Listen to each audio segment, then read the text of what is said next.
A family of 4, asleep in their home on the quiet edge of Tokyo. A normal night, no break-ins, no warning signs, just another peaceful evening in a safe suburb. But by the next morning, they were all dead.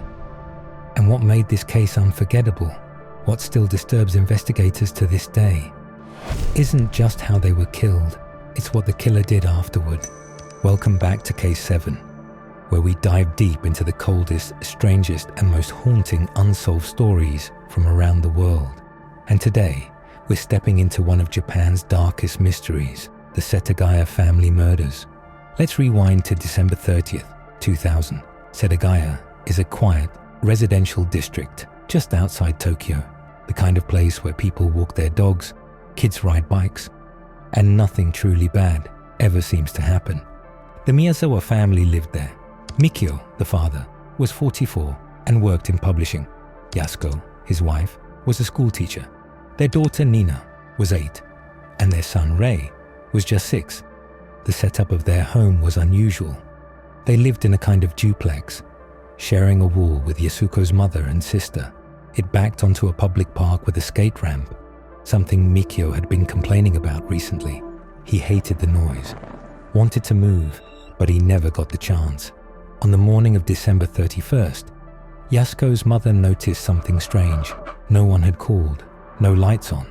The house seemed still. She tried the phone, no answer. So she used her spare key and walked next door. What she found inside was something no parent should ever see. Mikio was at the bottom of the stairs, stabbed again and again. Upstairs, she found Yasuko and Nina, also stabbed. And in his bed, little Rei had been strangled. The entire family murdered, silently, quickly, without warning. But here's where this story turns from horrifying to unforgettable, because the killer didn't leave. He stayed. For hours, he made himself at home. He ate food from the family's fridge, used their computer, even went to the bathroom and didn't flush. He used their towels, changed clothes, left his bloody clothing behind. And the strangest part, he used the computer at 1:18 a.m. That's after the estimated time of death, meaning he wasn't panicked, he wasn't hiding, he was just comfortable. In the same house where 4 bodies lay lifeless, there were no signs of forced entry, no broken glass, nothing smashed in. But investigators discovered that a small window, the one above the second-floor bathroom, had been carefully unscrewed. Not broken, just gently removed. It faced the dark edge of the skate park. No lights, no cameras, perfect cover. They believed the killer entered there, climbed the fence, slid the window open, quietly stepped inside.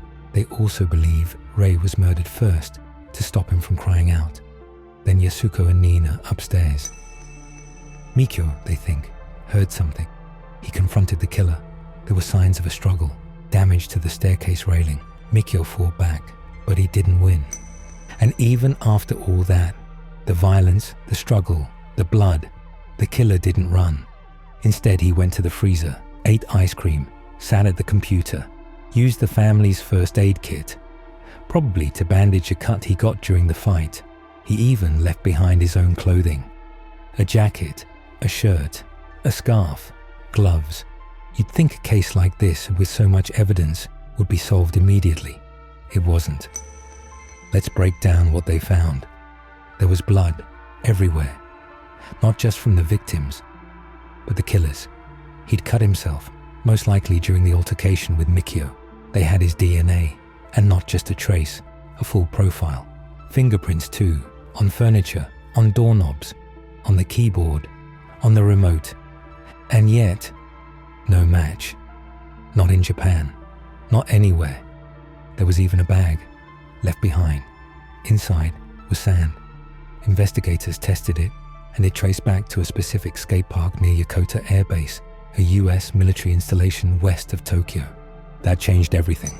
Now they were looking for someone with access to the base.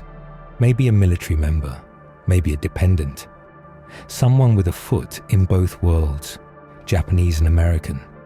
And the DNA, it supported that theory. The killer, it turned out, had mixed ancestry. East Asian, with some European lineage, That combination is extremely rare in Japan. Still, nothing in the military or civilian DNA databases ever turned up a match. So what does that leave us with? Let's go over the theories. First, he was mentally ill. A drifter, someone with a psychotic break. That might explain the violence, but not the calm, not the computer use, not the clean DNA profile. Second, he was military, or somehow tied to the base. That would explain the sand, the foreign DNA, even the brands of clothing left behind, some of which were only sold in specific US stores. It would also explain how he disappeared without a trace. Third, he knew the family, maybe a former co-worker, a parent of one of the kids' classmates, but there's no proof, no grudges, no strange encounters, nothing personal in the crime scene. And then there's the most chilling theory.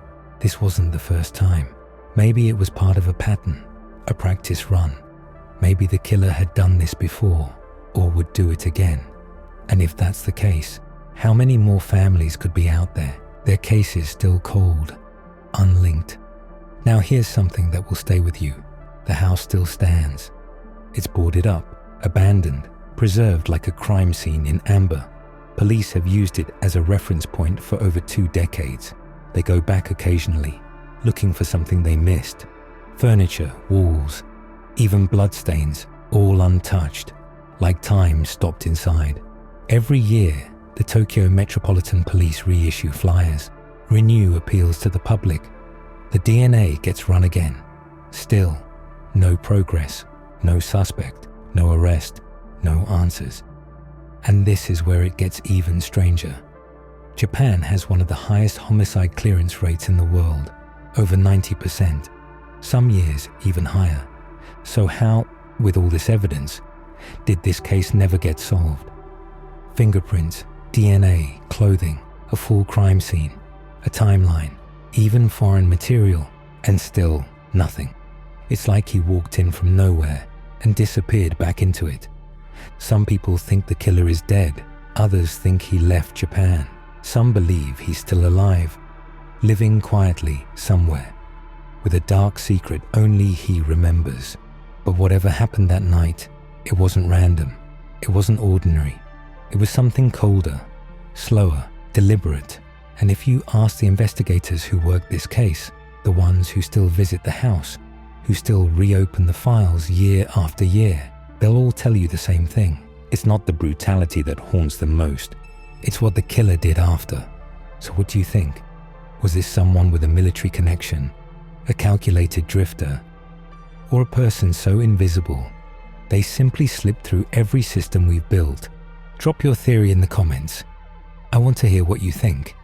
And if you're into stories like this, the ones that stay unsolved, unexplained, unforgettable, hit that subscribe button. This is Case 7, and sometimes the murder isn't the scariest part. It's what the killer does after.